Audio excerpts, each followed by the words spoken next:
tonight, knowing that you're for us. You're for us, calling our names, inviting us. You choose the humble and raise them high. You choose the weak and make them strong. You heal our brokenness inside and give us life. The same love that set the captives free, the same love that opened eyes to see is calling us all by name. You are calling us all by name. The same God that spread the heavens wide, the same God that was crucified is calling us all by name. You are calling us all by name. You take the faithless one aside and speak the words, you are mine. You call the cynic and the proud. Come to me now. The same love that set the captives free, the same love that opened eyes to see is calling us all by name. You are calling us all by name. The same God that spread the heavens wide, the same God that was crucified is calling us all by name. You are calling us all by name.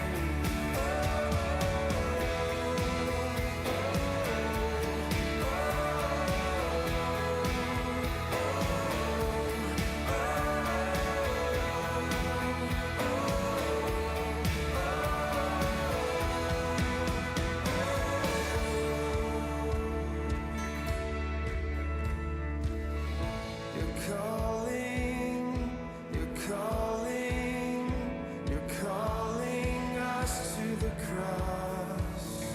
You're calling, you're calling, you're calling us to the cross. You're calling, you're Testing. calling, I heard it. calling us to the cross.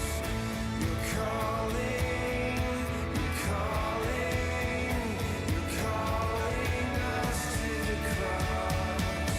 The same love that set the captives free, the same love that opened eyes to see is calling us all by name. You are calling us all by name. Oh, the same God that spread the heavens wide, the same God that was crucified is calling us all by name. You are calling us all by name.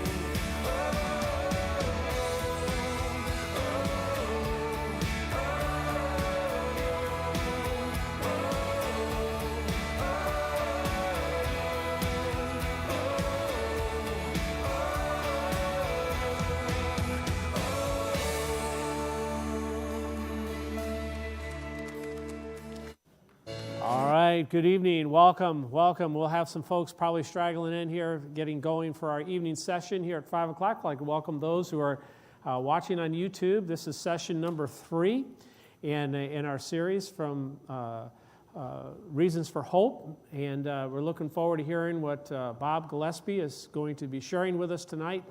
I would tell you, this morning was really a good shot in the arm for us all. And it's a reality of where we are.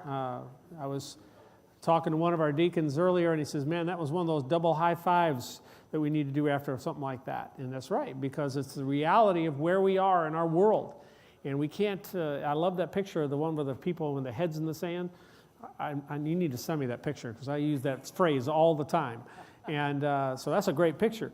And, I used to have one with an ostrich or something like that. But the fact is, we can't any longer keep our heads in the sand. We've got to be an advocate for biblical world view.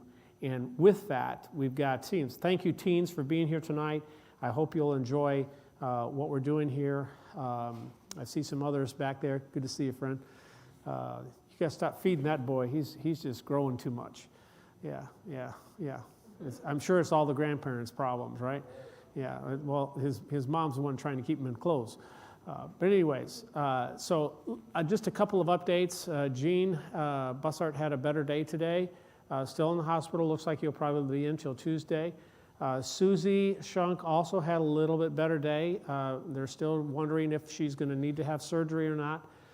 It's a very complicated surgery that she might need. And Doug McDowell is scheduled for a heart cath tomorrow.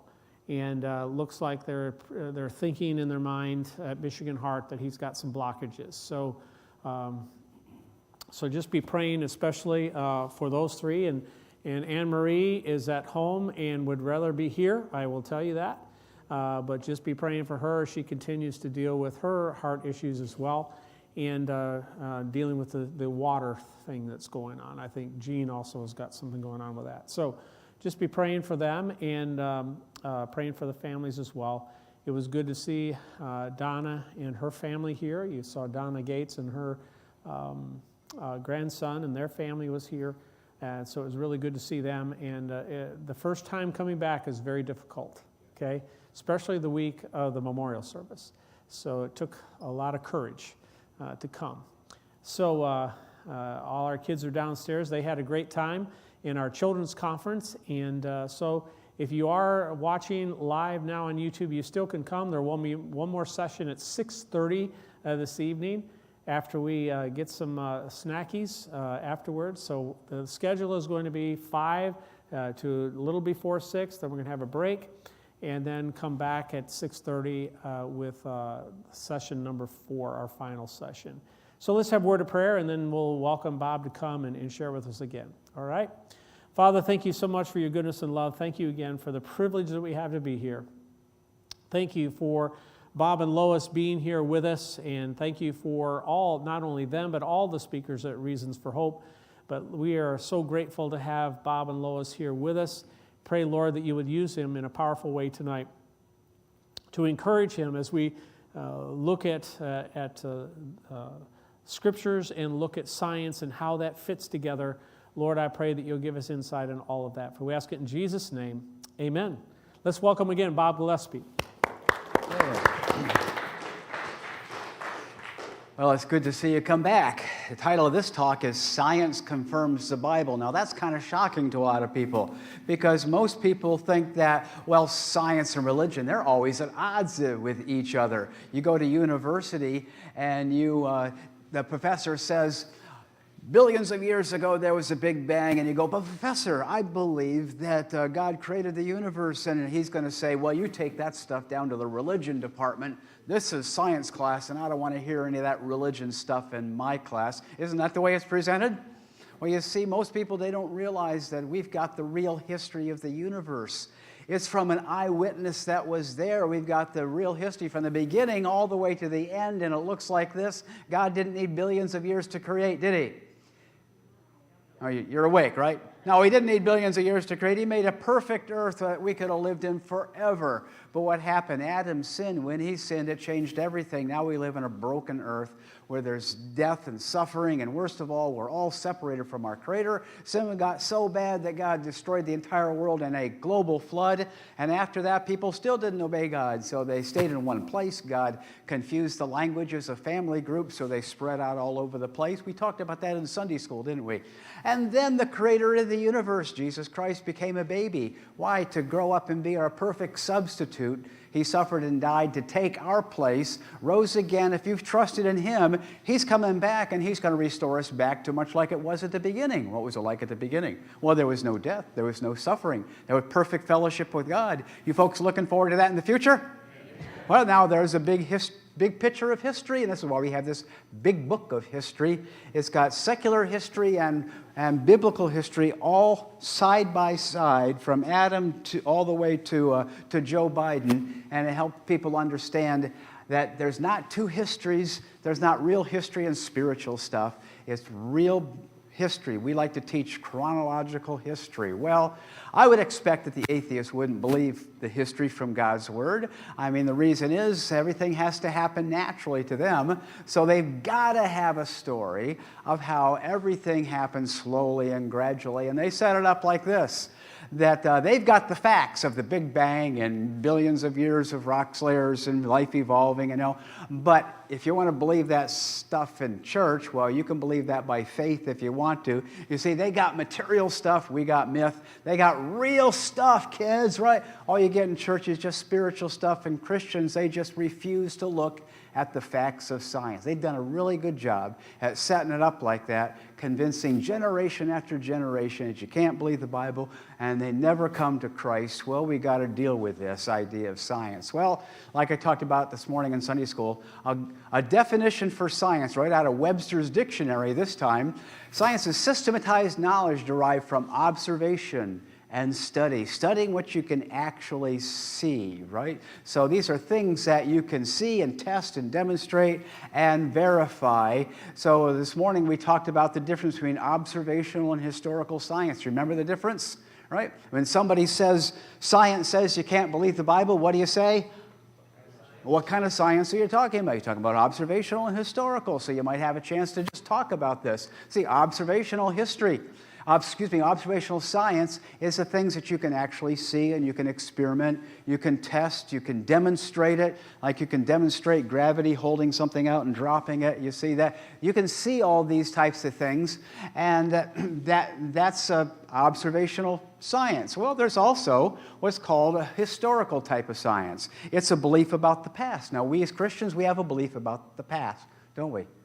Are we embarrassed about that? I certainly hope not, because it comes from an eyewitness. We're not ashamed to say it's our belief. But yet, if you don't want to believe what God says, you have to have another belief about the past. Trouble is, they cheat. They call theirs science. And they point the finger at Christians and say, you don't believe in science. Remember? We've been letting them get away with that way too long, right? So you got observational science, which you can demonstrate and you can test, and you got historical science, which really, it's just to help you understand, we as Christians, we believe in historical science. We believe that there was a God created in the past, right? But you can't see it, you can't test it, okay? But we can look to the present to see if there's any evidences that lean toward that, right? You know what that's called? Creation science, right?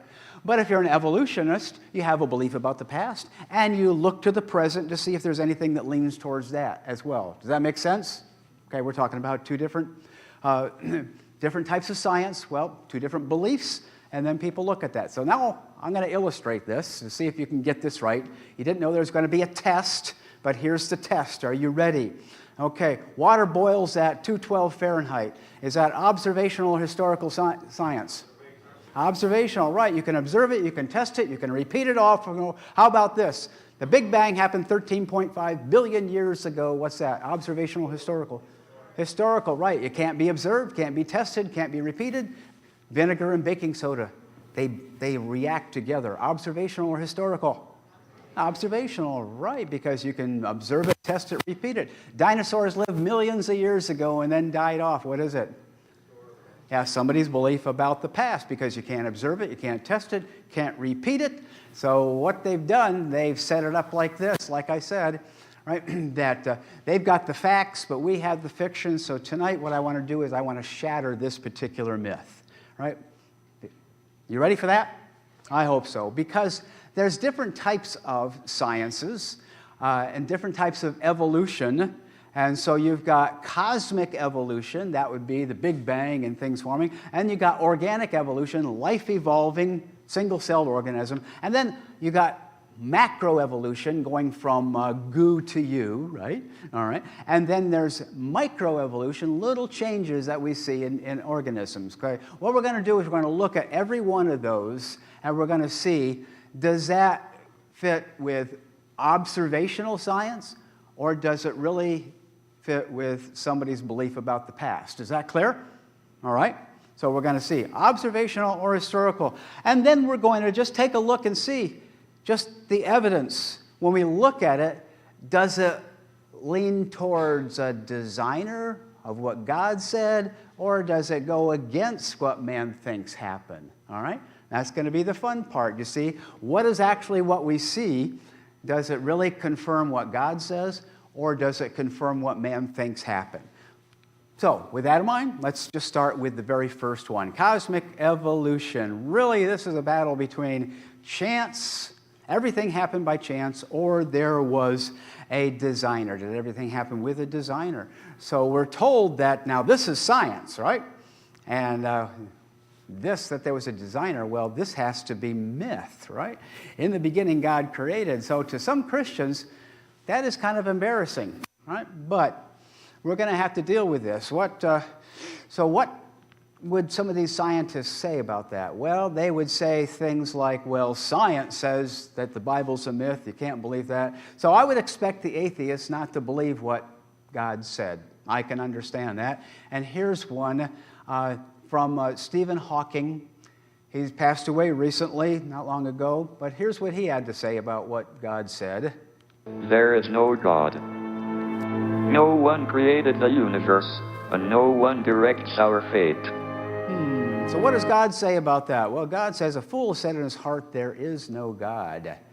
All right, so really what he's saying is that, is that a scientific statement, by the way, that he made? That there is no God? No, it's a statement of belief. Okay, he has no evidence to prove what but a scientist said it, so it must be a scientific statement. You see how that works? Yeah, all right. Well, you know, people are, like this guy right here on YouTube, right? He's got 20 short arguments against the existence of God. And here's the first one. There's no evidence. There's no evidence for God. Well, we at Reasons for Hope, we make YouTube videos called Debunked. Anybody seen debunked videos? Raise your hand. One. Okay, I'm going to show you one of these, at least part of it. And let's take a look and see an answer to that one. Lots of people say there's no evidence for God. Well, we're going to knock that one out in 3. I'm just going to have to keep it simple, throw in the old 1-2 combo, get in and out real quick, and let you fine folks chat all about it, okay? Punch 1 I'm going to call the info uppercut. When's the last time you walked into a library and asked, hey, where are all the books that have been written by mindless products of natural laws? The librarian would probably laugh at you and tell you that no such books exist. They don't exist because they can't exist. Why not? Because first of all, it's just common sense. The words that form the message in books always originate from a person with a brain. Or to say it a bit more scientifically, the message of the book, the purpose, comes to be understood by the orderly placement of the words, design, and information.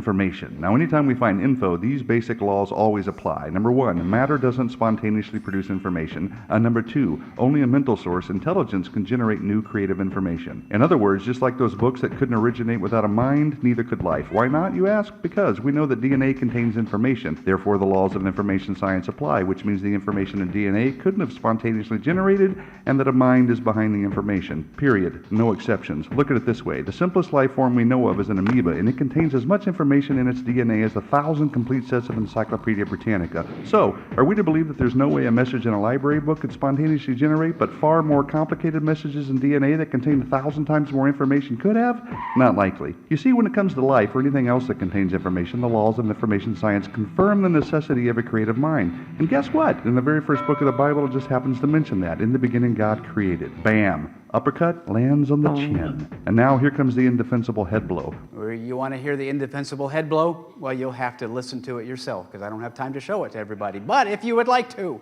see it and see a whole bunch more, then get out your phone and text 51555 Adios Bob. You can do that right now. And you'll have to put in a little bit of information about yourself, but it'll give you access to all the debunked videos. Now, these are great because they're quick and fast, and you can show them to your friends and say, no evidence for God? Let me show you this one here about the evidence for God. These are fun. And so, Adios Bob, 51555. So let's move along while everybody got that down there. All righty. Well, let's take a look and see what Einstein said. He said, the more I study science, the more I believe in God. Now, he wasn't believing in the God of Abraham, Isaac, and Jacob. He was believing that there had to be a designer. The more he looked at science. Fred Hoyle, He's the one that coined the phrase Big Bang, by the way. He wrote that a common sense interpretation of the facts suggests that a super intellect has monkeyed with the physics as well as with chemistry and biology. The facts seem to me so overwhelming as to put this conclusion almost beyond question. So what did he see? He saw a designer, no matter what. How about, anybody recognize this guy? His name's Mikio Kaku. He's on Fox News and all that. He's a science guy. He's probably the next guy next to Stephen Hawking, taking his place, but he's a brilliant guy. But he says, I have concluded that we are in a world made by rules created by an intelligence, right? To me, it is clear that we exist in a plan which is governed by rules that were created, shaped by a universal intelligence and not by chance. So when he looks at the world, what does he see? He says it couldn't happen by chance. It had to happen by a designer. Elon Musk, what did he say? This is kind of interesting. He says, we are almost certainly computer-generated entities living inside a more advanced civilization's video game. Really? In other words, he's saying the universe so complex it couldn't happen by itself. It's got to be designed, right? And that's exactly what God says. For the invisible things of him from the creation of the world are clearly seen, being understood by the things that are made. So therefore, people are without excuse. You see, when they take a look at science, they really see design. They don't see chance. So we've got two revelations, a revelation in nature that tells us everything we need to know that there is a God, enough so we don't have any excuses. But if you want to know how to connect to that God, you got to go to this revelation, because it tells you about Jesus Christ, how he suffered and died for us all, and how we need to confess our sins and come to him. Well, these books that we have, these will help young people understand that we do everything that we see, that there's a designer. It helps answer the questions. This one right here, Glass House, it's a great evolution cruncher that we have. Well, like I said before, in Sunday school, there's a whole lot of evolutionists that don't believe the Big Bang ever happened. Eric Lerner says the Big Bang never happened. And he says the Big Bang theory relies on a growing number of hypothetical entities, things that we've never observed. Inflation, dark matter, and dark energy are the most prominent. Without them, there would be fatal contradictions between the observations made by astronomers and the predictions of the Big Bang theory. Right? Go on. He says, in no other field of physics would this continual recourse to new hypothetical objects be accepted as a way to bridge the gap between theory and observation. But the Big Bang theory cannot survive without these fudge factors. Do you think he understands the difference between observational science and historical? Yeah, he got it, right? Not many the evolutionists do, but once they get it, then they look at these things and say it couldn't have happened. So let's take a look at cosmic evolution. All right. Has it ever been observed, the Big Bang, ever been observed? No. All right. Can we test it or verify it, that it happened? You can't do that either. Does it violate observational laws and observed science? Yeah, it does, doesn't it? So it's still believed to have happened. So what we're going to do is we're going to take it off the science side and we're going to move it over to the belief side.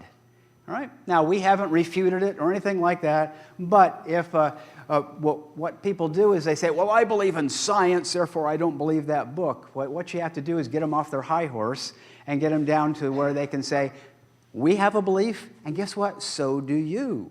Would you like to learn a little bit about my belief? You see, you have to help them before you have a chance to even open up the Bible to help them understand that. And you know, when you look at the evidence, what do you actually see? Well, the observational science shows that there wasn't long periods of chance, that there was a designer.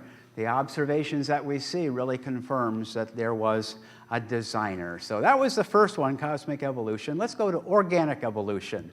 What's that? Well, that's that life began in a primordial soup. How many have heard of the primordial soup? Raise your hand. A few of you. If you've never heard of it, Campbell's does not make it. But the primordial soup, right? The early ocean, all swimming around with just molecules and things like that. And somehow they came together and they formed the first living organism. like an amoeba or something like that. Well, and it was Louis Pasteur that decided to test that, because in his day, people thought that life could just spontaneously come out of inorganic matter. So he did a lot of experiments, a whole lot of experiments, so many so that people started to repeat his experiments over and over and over again. And because of all those experiments, they actually made a law that's in biology books today that says life only comes from already existing life. Now, this is fun, because somebody might say to you, well, you go by belief and I go by science, right? Well, be kind, but say, open up your biology book, first chapter, what do you see? The law of biogenesis. Life only comes from already existing life. Do you realize that you believe something that goes against science? Now, what you're doing, just knocking down, helping them understand. Maybe you get to the place where you can say, see, this is what you believe. Would you like to hear what God's Word said?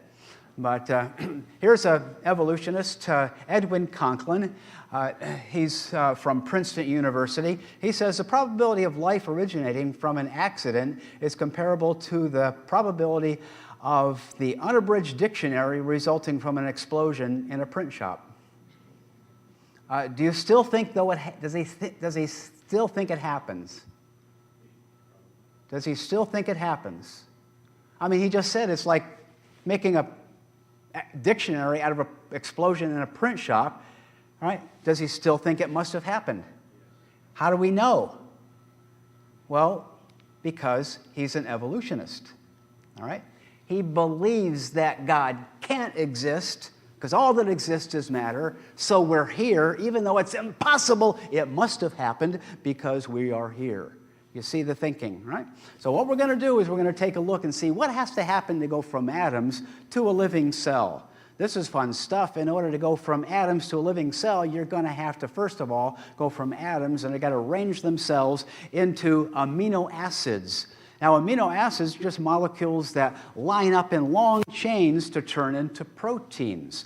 Well, amino acids have to then make themselves into proteins, and they say proteins are the building blocks of life. So let's look and see how this happens. There are at least 30,000 distinct types of proteins, each made of a different combination of the same 20 amino acids. They are arranged, like letters, to form chains, often hundreds of units long. If the amino acids are sequenced correctly, then the chain will fold into a functioning protein. Did the amino acids just accidentally find the right arrangement to make all those thousands of proteins? Or was there a prearranged code that got them to align? Which one do you think? Yeah, there was a prearranged code. It's in the DNA. Let's take a look and see how that works. In DNA, Kenyon encountered a molecule with a property he could not explain through natural processes. For locked securely within its double helix structure is a wealth of information in the form of precisely sequenced chemicals that scientists represent with the letters A, C, T, and G. In a written language, information is communicated by a precise arrangement of letters. In the same way, the instructions necessary to assemble amino acids into proteins are conveyed by the sequences of chemicals arranged along the spine of the DNA. This chemical code has been called the language of life. Information, right? Well, we'll get to that in a minute. Well, even if you could get all these different kinds of proteins all together, all at the same time, then you'd have to have them arrange themselves into molecular machines. Anybody heard of a molecular machine? It's like the flagella motor. It's made of all these different atoms come together to make proteins, and the proteins come together and make these machines, right? They are pretty amazing. But even if you could make molecular machines, you'd have to have a whole bunch of molecular machines, all different types, all working together, all at the same time to make a single living cell.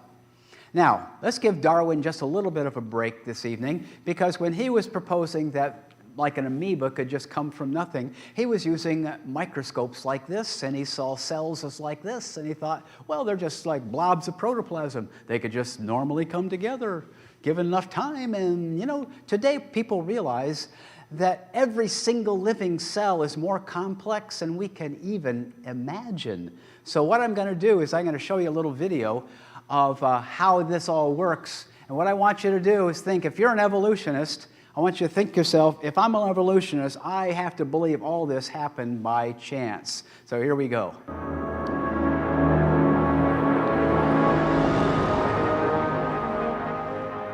With computer animation, we can enter the cell to view this remarkable system at work.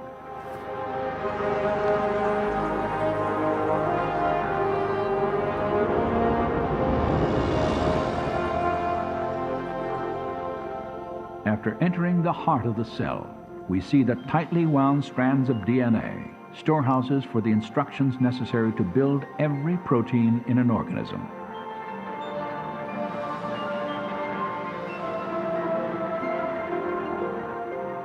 In a process known as transcription, a molecular machine first unwinds a section of the DNA helix to expose the genetic instructions needed to assemble a specific protein molecule.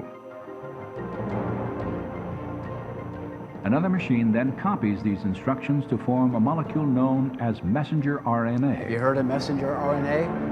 Yeah. Here's how it works.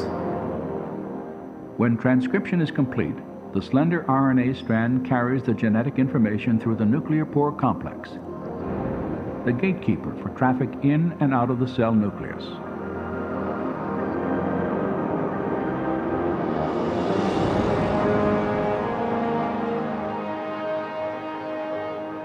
The messenger RNA strand is directed to a two-part molecular factory called a ribosome. After attaching itself securely, the process of translation begins. It's the fun part. Watch it. There's amino acids down at the bottom. Inside the ribosome, a molecular assembly line builds a specifically sequenced chain of amino acids. These amino acids are transported from other parts of the cell and then linked into chains often hundreds of units long. Their sequential arrangement determines the type of protein manufactured.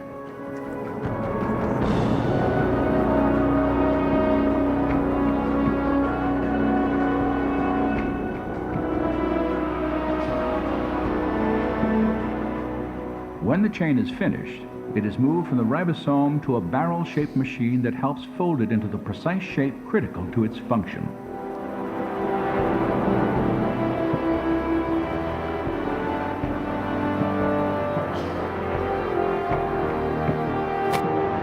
If it's not arranged properly, it can't fold up right, and you got nothing. So you got to have all those amino acids just in the right order. I tell you, we could just stop right now and have a praise After the chain session is folded into a protein, it is then released our and amazing Creator, right? Isn't God amazing? It's going on 24/7 in every single one of your cells of your body. Now, this is why Richard Dawkins said in the preface of his book, The Blind Watchmaker, he said, biology is a study of complicated things that give the appearance of having been designed for a purpose. He shouldn't say that, should he? What he's saying is all of our observational science shows us that things were designed for a purpose, but I don't want to believe there was a designer, so it must have happened by chance. You see that? You see, when somebody says there's no God, they reduce themselves to saying things that are very, very foolish, correct? You see that's what God said, right? So anyways, organic evolution, that life just happening all by itself, like an amoeba or something like that. Has anybody observed that? All right, can we test it or verify it that that's what happened at the beginning? Can we? No, we can't do that. Does it violate observational laws of science? It does, right? But people still believe that it happened, so guess what? We're just going to move that over onto the belief side. You know what? When we look at things like a living cell, what do we observe? We observe that they had to be a designer, and it couldn't have happened by chance. So it's fun being a Christian, right? Yeah, let's go on to the next one. Macroevolution. What in the world is that? Well, it's taught that one kind of organism gradually changed into another. First of all, you'd have to start with the first cell that came from nothing, right? Well, and then that cell would have to get new information added to it in order to get it to adapt to different environments. And then over millions of years, you get it going from goo all the way to you. Well, like we said, let's take a look at the law of information science. Again, like the video said, there's no known law of nature and no known process and no known sequence of events which can cause information to originate by itself in matter. Every piece of information leads to a mental source, the mind of the sender. All right? So in other words, this couldn't have happened, but people are thinking, well, now maybe it's the mutations that changed it and gave new information. Anybody heard of that? That's the rescue for evolution. Well, let's take a look and see. Richard Dawkins was asked this question, if he knows of any examples of how mutations can give new information. And here's what he had to say. Professor Dawkins, can you give an example of a genetic mutation or an evolutionary process which can be seen to increase the information in the genome?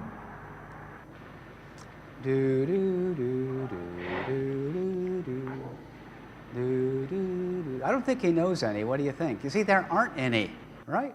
Now, he was asked another question. Listen to this one.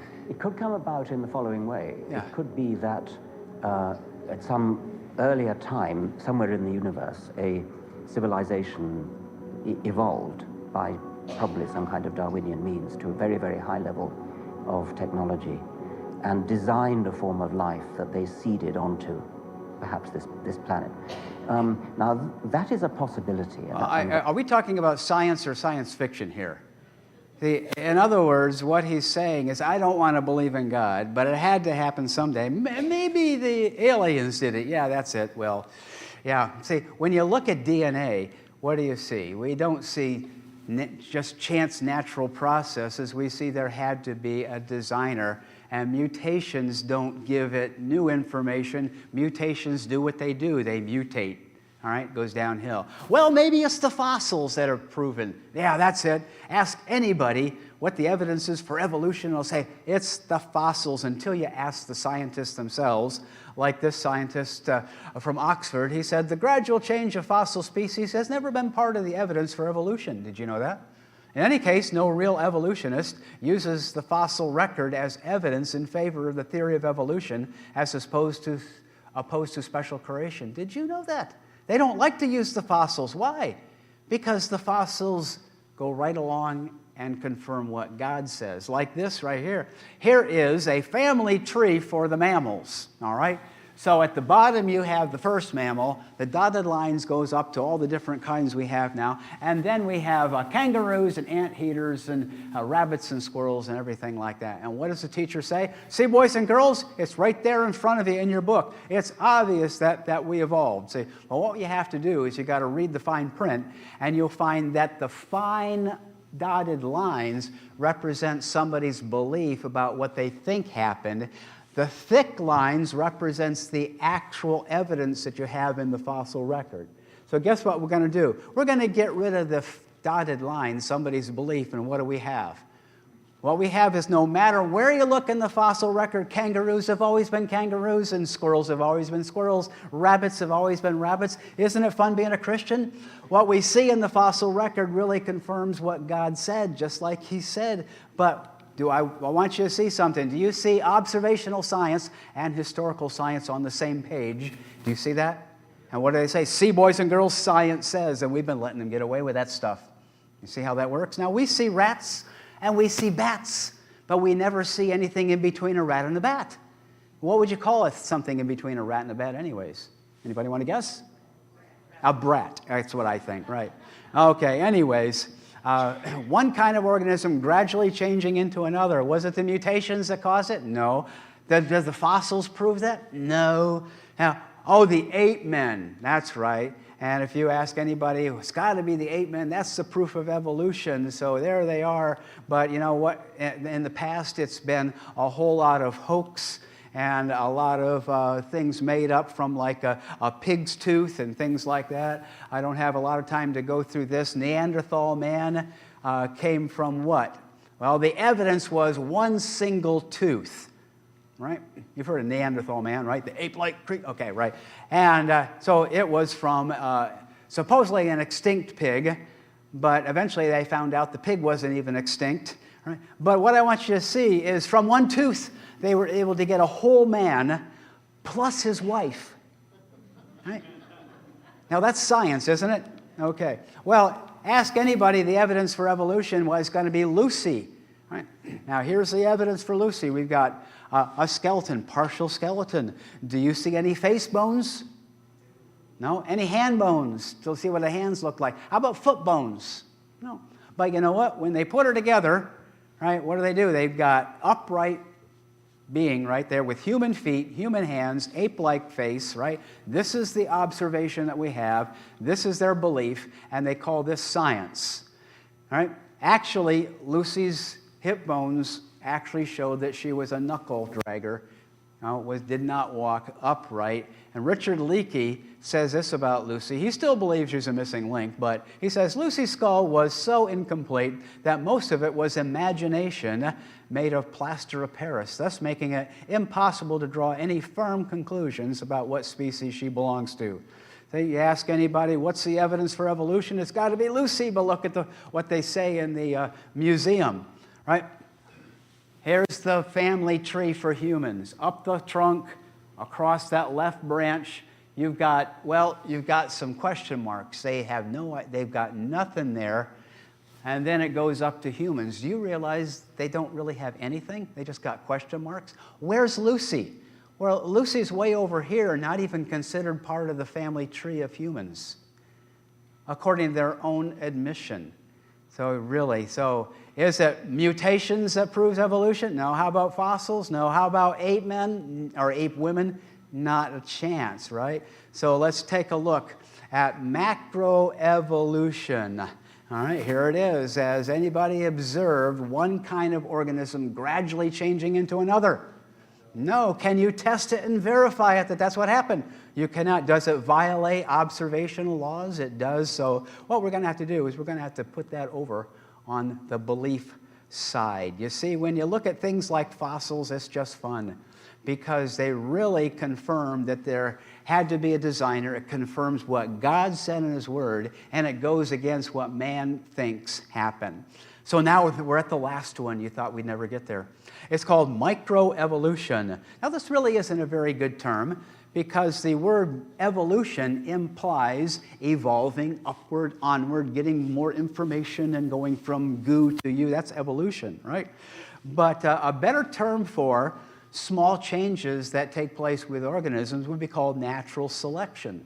Do we see small changes happen in organisms? Sure. How about moths have a tendency to go from dark to light and then back again to dark? You know, the populations, we see finch beaks.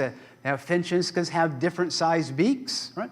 And then you can have bacteria can become resistant to certain kind of antibiotics. These are changes that take place. So what do they say? We see organisms change, therefore evolution is true. Now there's a leap for you. We see finch beaks. So therefore, nothing exploded, and over the billions of years, we get everything. Right? That's the way they try to propose it to kids. But let's just take a look at what natural selection is. Right? Natural selection, it's the idea of small changes that happen with organisms. Does that confirm evolution? Well, let's figure it out. Let me give you an example. Let's assume that we've got some brown rabbits. And the brown rabbits, they have the genetic capacity when they have baby rabbits to have brown ones and black ones and white ones. And rabbits have lots of rabbits, don't they? And mommy and daddy brown rabbit, they move way up north, like into Michigan, where it snows all the time. And they have lots and lots of offspring, black ones and brown ones and white ones. Somebody tell me, who's going to survive up there where it snows all the time? And who's going to be lunch?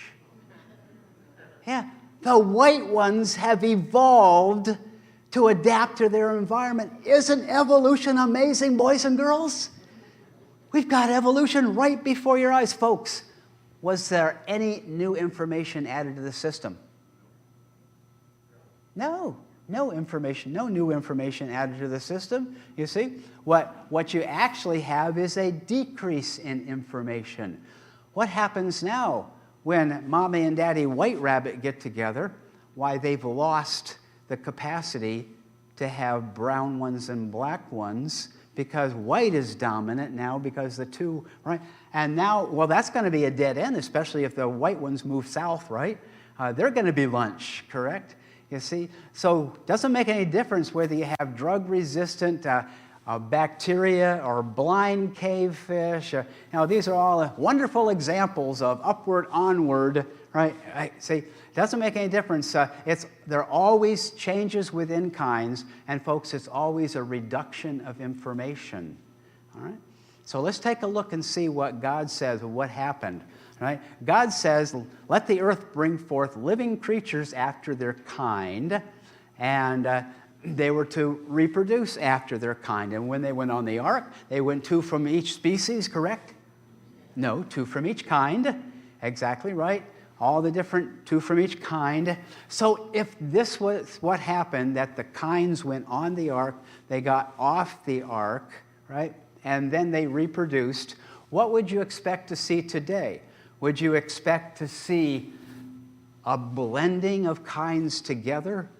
Or would you expect to see a whole lot of various types of kinds which can reproduce within their kind, but they can't reproduce outside of their kind? Isn't that what you'd expect to see? Just exactly what God says. We don't see what they say evolution happened. What we see is what God actually said.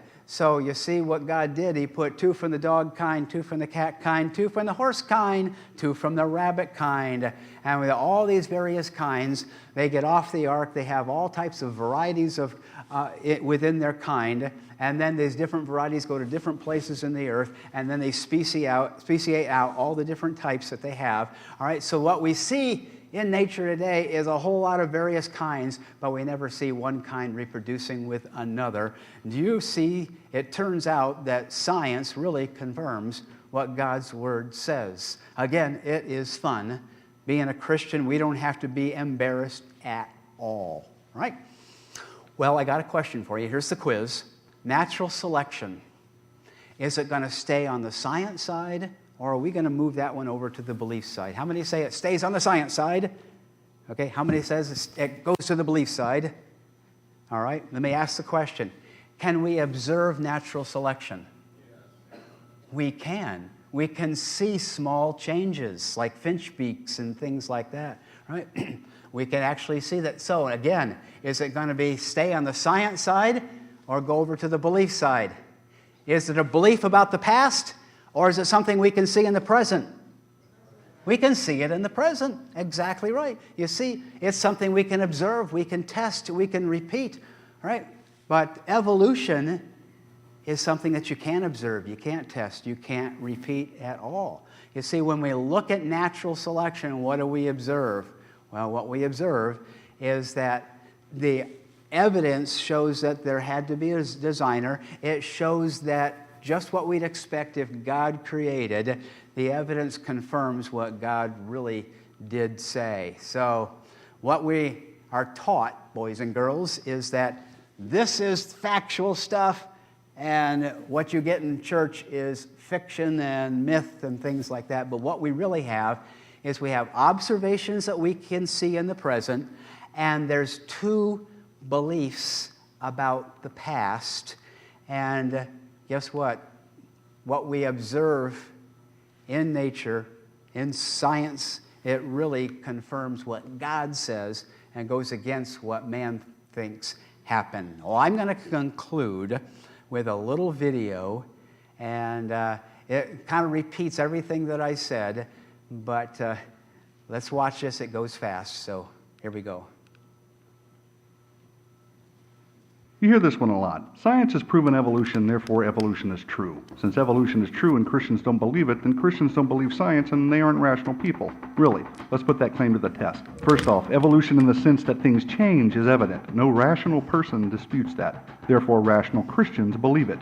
We can observe change. but evolution in the sense that life came from non-life and then that life began to randomly generate new genetic information and over time it eventually produced humans is something entirely different and something that quite honestly doesn't hold up against science. In other words, evolution in the sense of molecules to man is not scientifically plausible and therefore should not be viewed as scientific fact. Quite honestly, it is in great opposition to science, that is, observational science, the kind of science we can test and repeat and use our five senses to understand. Science demonstrates that over time, living organisms lose genetic information. They don't gain it. That same science demonstrates that life doesn't arise from non-life. Follow along if you would. Fact 1, there is no known observable process by which new genetic information can be added to an organism's genetic code.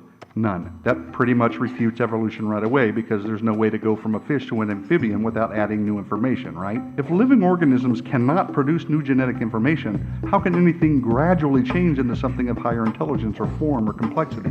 That is, how can anything evolve from an amoeba to a man without adding new genetic information? The answer, of course, is that it can't, plain and simple. Now, some have speculated and they have imagined all kinds of things and they brought in artists to produce creative renderings based on guesses, and they have been successful in telling a very convincing story that humans evolved from ape-like creatures. But those are just drawings, people. They're just stories. But what we really observe is humans are humans and apes are apes. Now, if fact 1 buried evolutionary thinking deep into the Precambrian soil, this next fact, fact 2, tosses so much sediment on it that not even the greatest team of paleontologists with the latest subterranean gizmo could dig up the remains. Check this out. Never, again, never has it been observed that life can come from non-life. So here are two major scientific evidences against evolution. I reiterate for clarity, life has never been observed to come from non-life, and there is no known, observable process by which new genetic information can be added to the genetic code of an organism. So molecules to man evolution doesn't really make scientific sense. Yet we are all here, and life is all around us in various forms. Although evolution cannot account for this, the Bible can. The Bible reveals that the all-powerful, all-knowing, supernatural God created the heavens and the earth out of nothing, and all life according to its kinds, that is, each with its own set of genetic information. So, again, what the Bible reveals makes sense of what we see and understand. Evolution does not. Enough said. So what I want to leave you with is that we've got the truth. It comes directly from our Creator of how God created us, and not only that, of how God also came and suffered and died to be our sacrifice, to take our place. And if you've trusted in Him, then we can enjoy eternity with our Creator. That's what the Word of God tells us. We've got the real history of the universe. Amen? Amen. Thank you much.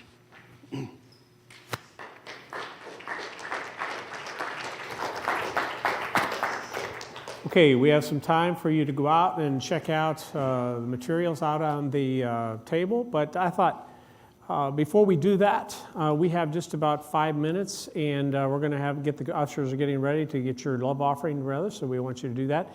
Is there a question or two that you might that pop through the presentation? Try to stick within this presentation because we've got another one coming. Is there something, there was a question that came up in this presentation? Stump the speaker time, huh? Well. Okay. Yeah. Anybody? How many enjoyed this fact? That when he went through all the reasons, then at the end, he kind of pulled all the balloons into one, right? And that's the key you have to understand. When evolutionists, they'll try to pick you apart and put you and take you down rabbit trails, you have to bring them back to the reality of the two different sciences, right? If we can stick with that, that's how you're going to win at school. That's how you're going to win at work. That's how you're going to win in talking to your neighbor or whoever it is. Stick with the plan. The plan is God's plan, right? Yes? This is just, you talked about the law of biological... Biogenesis. Yeah, life only comes from already existing life.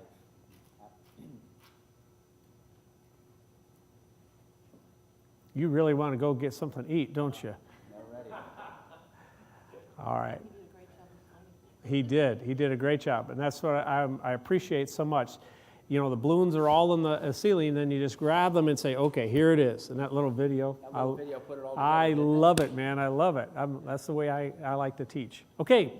You are dismissed, and let's go to the Mac, and we'll get something to eat, okay? The guys are at the doors. Ability for you to be able to invest in this, in great ministry.